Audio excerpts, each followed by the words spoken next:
तो चलिए हम अपनी आज की वीडियो मतलब आज का टॉपिक ज़बरदस्त बनाते हैं और खूबसूरत से उसे समझने का पढ़ने का कोशिश करते हैं। तो आज हमारा टॉपिक है ट्रांसलेट। आज से स्टार्ट करते हैं। TRANSLATE, ठीक है। ट्रांसलेट इसको बोलते हैं अनुवाद। अनुवाद, ठीक है, अनुवाद। तो ट्रांसलेट बनाने से पहले हमें समझ में आना चाहिए, ठीक है, कि इंग्लिश में सब्जेक्ट क्या होती है, इंग्लिश में वर्ब क्या होती है, इंग्लिश में अदर वर्ड क्या होती है। क्योंकि ट्रांसलेट जब हम बनाते हैं तो उसमें सेंटेंस आते हैं, क्लॉज आते हैं, फ्रेज आते हैं, है ना। तो सेंटेंस क्या होता है कि ग्रुप ऑफ वर्ड्स होता है विच मेक्स कंप्लीट सेंस, और वो एक कंप्लीट मीनिंग देता है, उसी को हम सेंटेंस कहते हैं। तो सेंटेंस की अगर जिक्र करते हैं तो सेंटेंस क्या होती है, सेंटेंस, सेंटेंस है ना।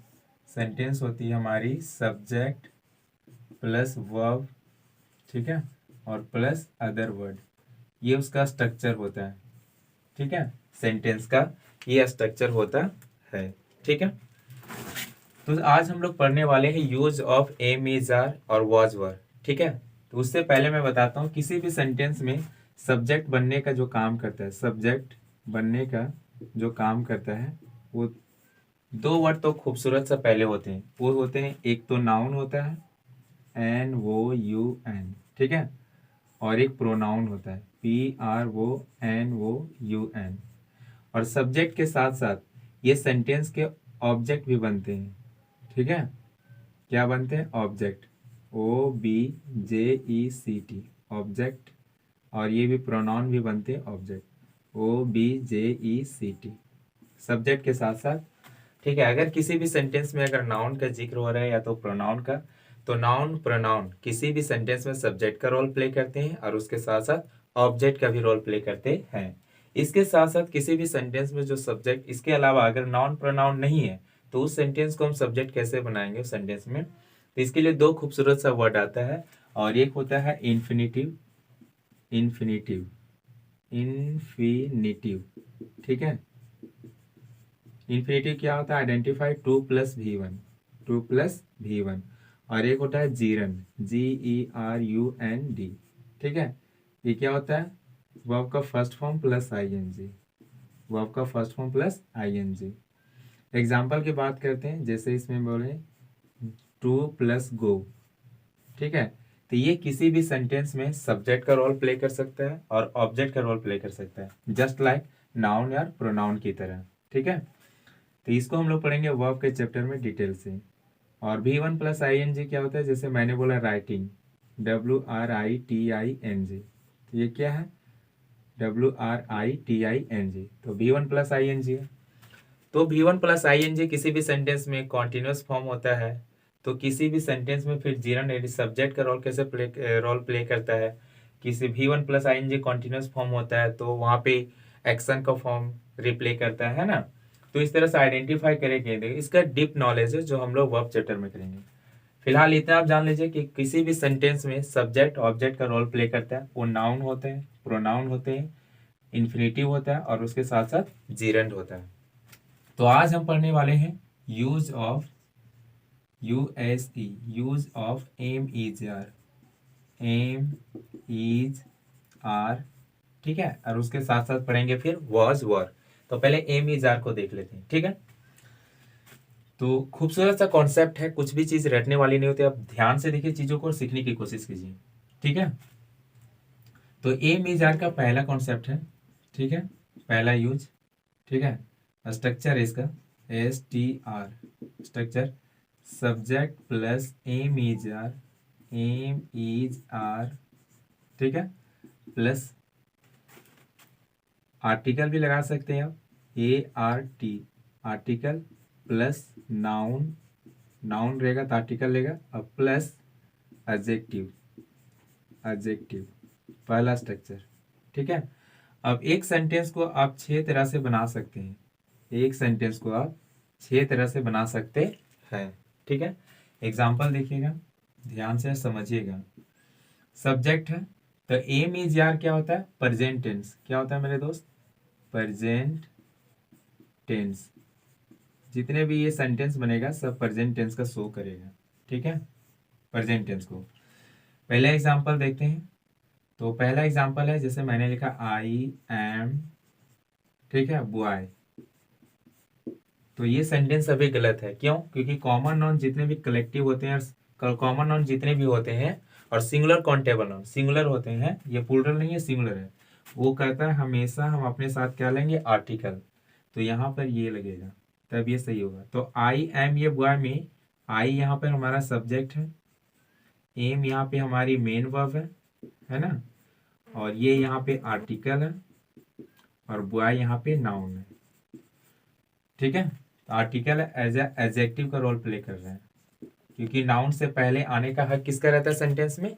एडजेक्टिव का, है ना। चीजें बहुत खूबसूरत होती है, अब ध्यान से समझिएगा, सभी समझ में आएगा। तो सब्जेक्ट है, स्ट्रक्चर है subject plus am is are plus article plus noun plus adjective. तो इस सेंटेंस में हम लोग क्या देखें कि नाउन का यूज, ठीक है, पहला, और ये एम इज आर है तो प्रेजेंट टेंस होता है, तो इसका मतलब आई एम ये बॉय, इसका मीनिंग हुआ मतलब मैं अभी एक लड़का हूँ, मतलब प्रेजेंट की बात कर रहा है, अभी इस टाइम में ये मौजूद है। एडजेक्टिव की बात करते हैं, ठीक है। जैसे मैंने बोला आई am fight, I am fight, मैं मोटा हूं। एडजेक्टिव के साथ आर्टिकल का यूज नहीं होता है, ठीक है। तो यहाँ पर आई क्या हमारे सब्जेक्ट, एम क्या है मेन वर्ब, और फाइट क्या है एडजेक्टिव, ठीक है। तो इस तरह से I am fight subject plus am यानी मेन वर्ब प्लस एडजेक्टिव का रोल किया गया है। तो इस तरह से एम इज आर का पहला सेंटेंस का पहला स्ट्रक्चर का हम लोग एग्जांपल देखें सीखें। आई होप यहाँ तक आपको समझ में आ गया होगा, ठीक है। इसको हम लोग बोलते हैं नॉर्मल सेंटेंस। कौन सा सेंटेंस? Normal sentence. इस तरह के स्ट्रक्चर पे जितने भी बनते हैं इसे कहते हैं नॉर्मल सेंटेंस, SENTENCE, ठीक है, नॉर्मल सेंटेंस के तरीके आते हैं। अब इस सेंटेंस को आप 6 तरह से बना सकते हैं। दुनिया का हर सेंटेंस जितने भी बनता है सब 6 तरह से बनता है। आई एम ये बॉय, आई एम नॉट ये बॉय, एम आई ये बॉय, ओके, फिर वाई एम आई ये boy, Y am not I ये बॉय, ठीक है। इस तरह से आप 6 तरह से बना सकते हैं। दूसरा कॉन्सेप्ट पे चलते हैं, स्ट्रक्चर STR, ठीक है, subject plus am is are, am is are, ठीक है, ध्यान से देखिएगा, plus V1 plus ING, V1 plus ING और प्लस अदर वर्ड, ठीक है। इस तरह के स्ट्रक्चर को हम लोग बोलते हैं प्रेजेंट कॉन्टिन्यूअस टेंस, क्योंकि एम इज आर क्या हो गया मेरे दोस्त? प्रेजेंट, PRESENT, और V4 यानी fourth form of the verb को बोलते हैं कॉन्टिन्यूअस, CONTINUOUS, कॉन्टिन्यूअस, और साथ में लग जाएगा टेंस, ठीक है।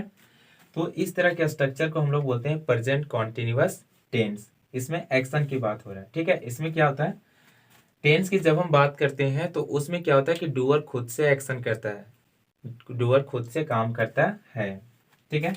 एग्जाम्पल की बात करते हैं, ध्यान दीजिएगा। सब्जेक्ट बैठाएं, जैसे आई के साथ क्या लगेगा? एम इज आर में am plus fourth form writing, WRITING। तो यहाँ पे आई हो गया सब्जेक्ट, एम हो गया HV मतलब हेल्पिंग वर्ब, और राइटिंग हो गया MV मतलब मेन वर्ब, ठीक है।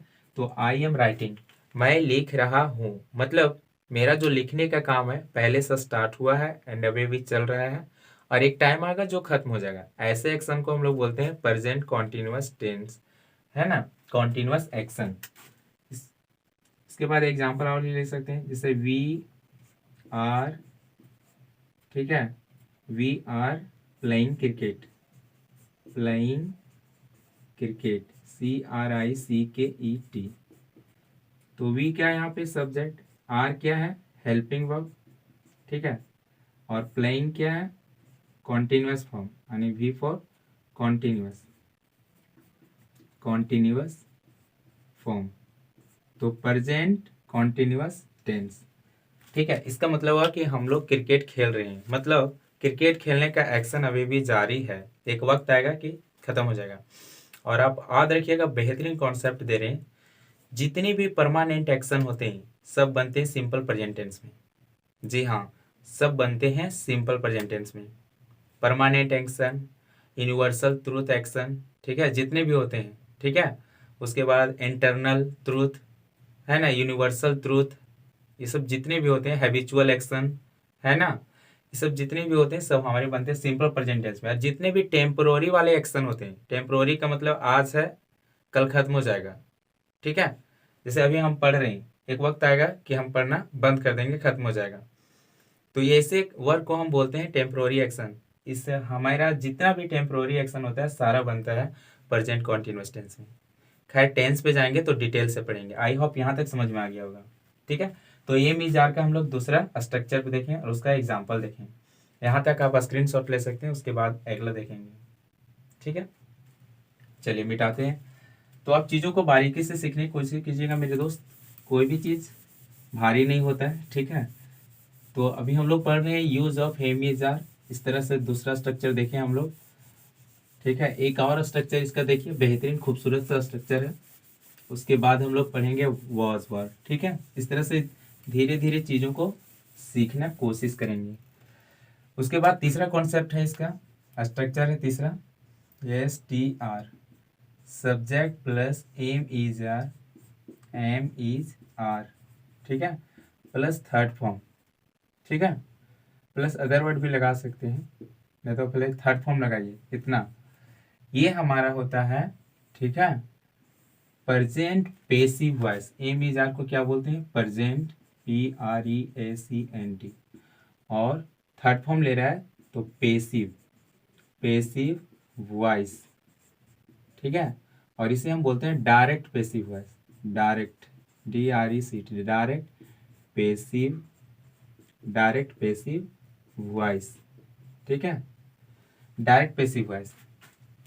तो ये मीजार प्रेजेंट होता है और थर्ड फॉर्म आ रहा है, ठीक है। ये बहुत बेहतरीन कॉन्सेप्ट है मेरे दोस्त, ये सब इंग्लिश स्पीकिंग में, राइटिंग में चार चांद लगा देता है। एग्जाम्पल देखिए, लेकिन यहाँ पे जो सब्जेक्ट होगा हमारा, वो ध्यान दीजिएगा नॉन डूअर होता है। यहाँ जो हमारी सब्जेक्ट होती है non doer. Non doer subject किसे कहते हैं मेरे दोस्त, ठीक है। नॉन डूअर सब्जेक्ट उसे कहते हैं जो सब्जेक्ट नॉन लिविंग थिंग होता है, जो सब्जेक्ट हमारी नॉन लिविंग थिंग होती है, जो खुद से एक्शन नहीं कर सकता, खुद से कोई काम नहीं कर सकता। हम लोग क्या है, लिविंग, लेकिन पेन मार्कर ये नॉन लिविंग है, तो ये खुद से काम नहीं कर सकता है, ठीक है। तो उसे कहते हैं नॉन डूअर सब्जेक्ट। एग्जाम्पल देखते हैं हम लोग, ठीक है, ध्यान से समझिएगा। जैसे मैंने बोला, या पेन इज ब्रोकन, या पेन इज ब्रोकन, BROKEN। तो यहाँ पेन क्या है हमारा सब्जेक्ट, है ना, इज क्या हमारा वर्ब, और ब्रोकन क्या है हमारा, ये भी वर्ब है लेकिन ये थर्ड फॉर्म है, ठीक है। और ये क्या है यहाँ पे, हेल्पिंग वर्ब। तो देखिए, या पेन इज ब्रोकन, अब कलम खुद से टूट सकता है, नहीं, बिल्कुल नहीं टूट सकता है। इसे किसी के द्वारा तोड़ा जाता है, यानी किसी, कोई ने तोड़ा है इसको। और जब खुद से कोई किसी भी सेंटेंस में जब खुद से डू मतलब काम करने वाला जो सब्जेक्ट है वो काम करता है, खुद से नहीं है। यहाँ पे सब्जेक्ट पेन है, खुद से काम नहीं कर रहा है, ठीक है, काम करने वाला कोई और होता है, ठीक है। तो वैसे सेंटेंस हमारे अधिकतर पेसिव वॉइस के होते हैं, ठीक है। यहाँ पे सब्जेक्ट हमारा क्या है, नॉन डूअर। तो इस तरह से आप डायरेक्ट पेसिव वॉइस बोल सकते हैं। जैसे मैंने बोला सब्जी बेची जाती है, तो सब्जी बेची जाती है, इसका मतलब क्या होगा, सब्जी खुद से तो नहीं बिकेगी ना, बेचने वाला कोई और है, दुकानदार है। तो वेजिटेबल इज सोल्ड, मतलब इसमें काम करने वाला दुकानदार है, ठीक है। तो ऐसे सेंटेंस जो होते हैं हमारे, वो डायरेक्ट पेसिव वॉइस होते हैं। क्लियर है, यहाँ तक समझ में आ गया होगा। अब हम लोग आगे पढ़ते हैं use of am is are, ठीक है, इसी का past, use of was were, sorry, was were. तो वॉज वर क्या होती है, हमारी पास्ट होती है, पास्ट, है ना, पास्ट, पास्ट टेंस, यानी ये पास्ट टेंस को इंडिकेट करेगी। तो पहला स्ट्रक्चर की बात करते हैं, पहला स्ट्रक्चर तो क्या होगा, subject plus was were, was were plus article, ARTICL, article, plus noun या एडजेक्टिव, नाउन या एडजेक्टिव। ठीक है, इस तरह के स्ट्रक्चर को हम कहते हैं पास्ट नॉर्मल, ठीक है, स्ट्रक्चर या नॉर्मल सेंटेंस। तो वाज वर क्या है हमारा दोस्त, पास्ट, यानी ये पास्ट टाइम का इंडिकेट करेगा, और ऐसे सेंटेंस को हम कहते हैं नॉर्मल सेंटेंस, नॉर्मल सेंटेंस। ठीक है, एक स्ट्रक्चर पे आप हजारों सेंटेंस बोल सकते हैं। स्ट्रक्चर मिला, फटाफट बोलते जाइए। Subject plus am is are, subject plus was were यहाँ पे है, ठीक है, एम इज आर यहाँ पे देखें, वाज वर यहाँ पे है, plus article plus noun plus adjective, इसे कहते हैं नॉर्मल सेंटेंस। सब्जेक्ट स्ट्रक्चर पे बैठाइए, अब बोलते हैं आई वाज या बॉय, मैं एक लड़का था, दे वर लीडर्स, वे लोग नेता थे। ठीक है, एग्जाम्पल देखते हैं, ध्यान से देखिएगा। दो एग्जाम्पल लेंगे, एक नाउन की बात किया है और दूसरा एडजेक्टिव की बात किया है। से मैंने बोला आई वॉज, सब्जेक्ट सिंगुलर रहता, आने वाला वर्ब क्या होगा, सिंगुलर, आई वॉज या बॉय। तो यहाँ पे टाइम चेंज हो गया, am is are was were, ये सब जितने भी होते हैं मेरे दोस्त, ये टाइम को चेंज कर देते हैं। ठीक है, टेंस में डिटेल से पढ़ेंगे। तो इसका मतलब हो रहा है कि मैं एक लड़का था, हो सकता है कल था, 2 घंटा पहले था, अभी नहीं है।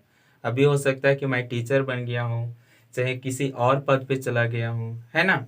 तो मतलब पास्ट की इंडिकेट करता है, वाज वर जितना भी होता है पास्ट टाइम को शो करता है ना, पास्ट के बारे में।